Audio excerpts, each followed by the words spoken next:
Hello, this is John Benson, and I'm going to be talking about Buffy the Vampire Slayer Season 2, Episode 1, When She Was Bad, possibly a reference to a Longfellow poem, which ends when she was bad.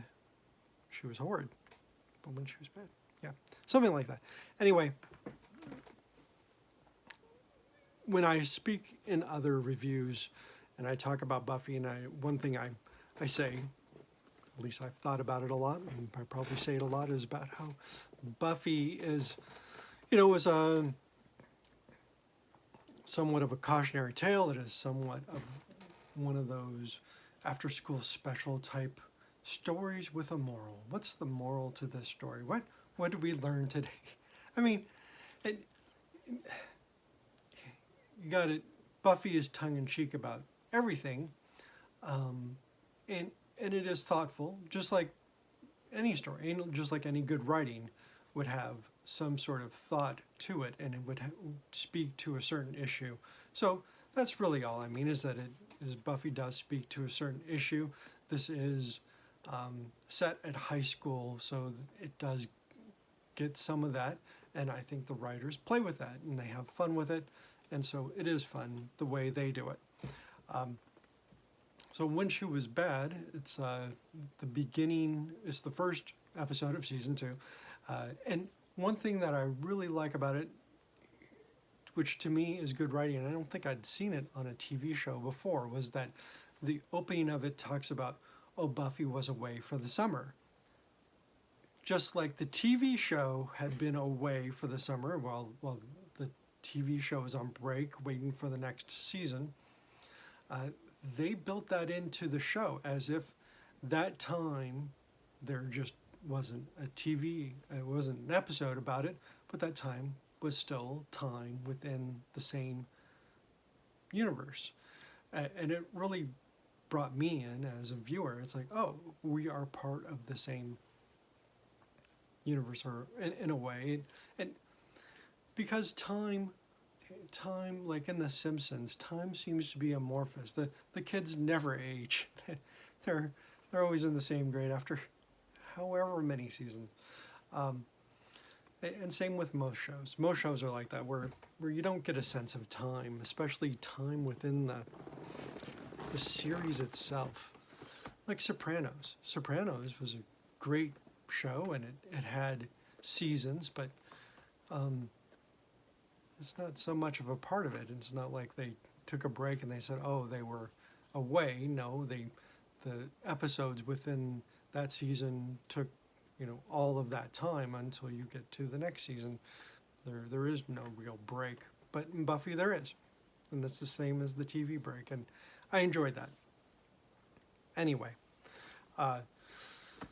so in this first episode, you do get to see Buffy's father, which is a first, and they do that to kind of set up things later, because they talk about him in other episodes where he doesn't even appear. And at least now you kind of know, at least as viewers, that he at one time existed. At least there was an actor who played him at some point in time. And he does say lines that are useful to the plot of the show, where it talks about how she was distant while she was with him. Not mean, but just distant. And you get more of that as it's going on. That Buffy has been somewhat traumatized, well, since the end of the last season, where she was killed, at least she was dead for a shorter period of time. Yeah, that's going to have an effect. It's going to be somewhat traumatic. And her way of dealing with it is something that a lot of teenagers or people in high school or adults or everybody does all the time, which is to deny it, to say, oh no, everything is fine, or to even get more of a tough persona than that, like, oh, come on, and to really be tough, act tough about it. And so she's acting tough in this episode, and that's what this episode is about. She's acting tough, acting bad, even though that's not her real character. And it gets, it certainly keeps going. There's times where she really is bad and acts bad towards Xander to get him all kind of worked up, sexually speaking, or whatever, however you want to take it.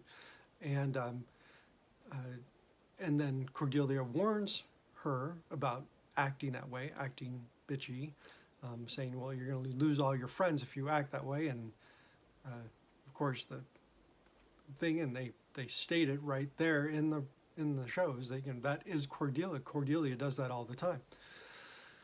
So, well, Cordelia should know then. And but she's acting tough everywhere, and it affects her, and it affects her in her ability to protect herself and her friends when there are the vampires or whatever come to try to get the master's bones, and she is not thinking straight. She's not listening to people because she is tough and she's acting tough, and she doesn't need to listen to people, and that sort of thing is too much because she can't deal with it.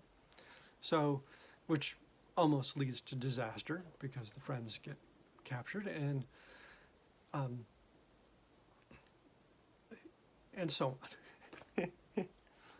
So the whole moral of the story, well, it kind of gets to the end where she finally kind of she has her cathartic moment breaking up the master bones, and she's able to cry. She's able to become vulnerable.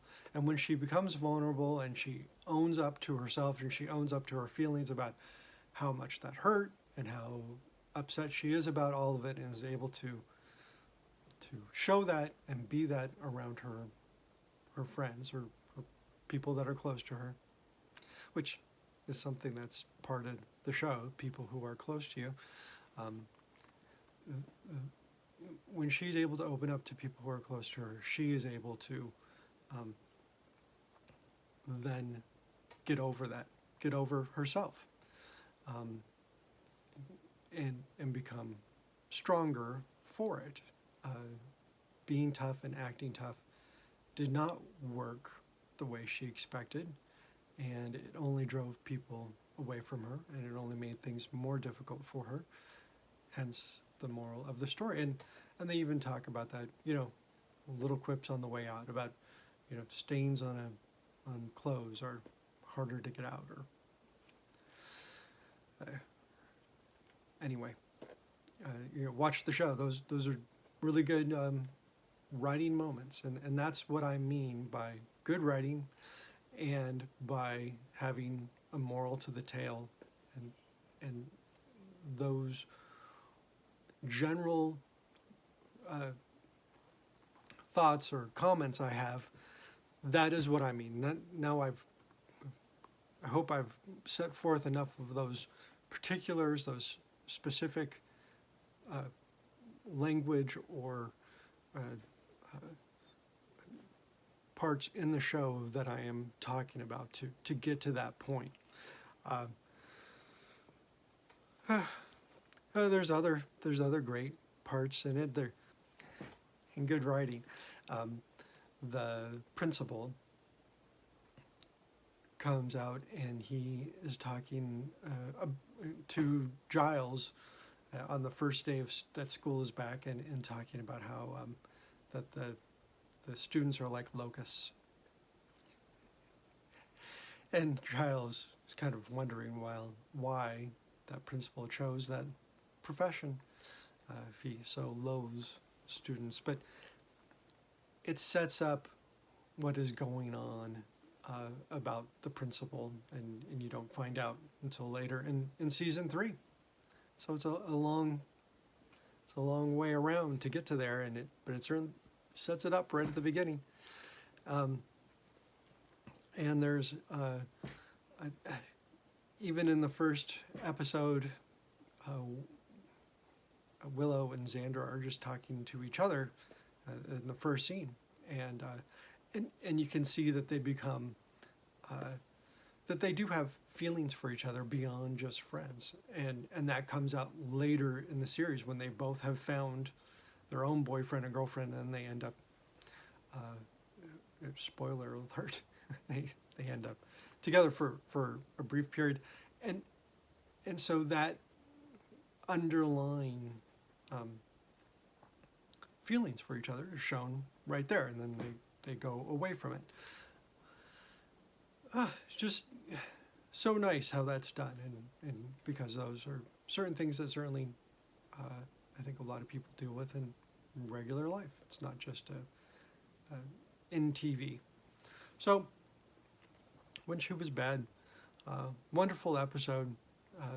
The more I think about it, the more I watch it, the more that I find, the more I can talk about, and that's what I mean by wonderful writing. All right, so hope you enjoyed the video. Feel free to leave a comment. I'd love to see them. Be kind, be healthy, stay safe, and thank you. We'll see you next time.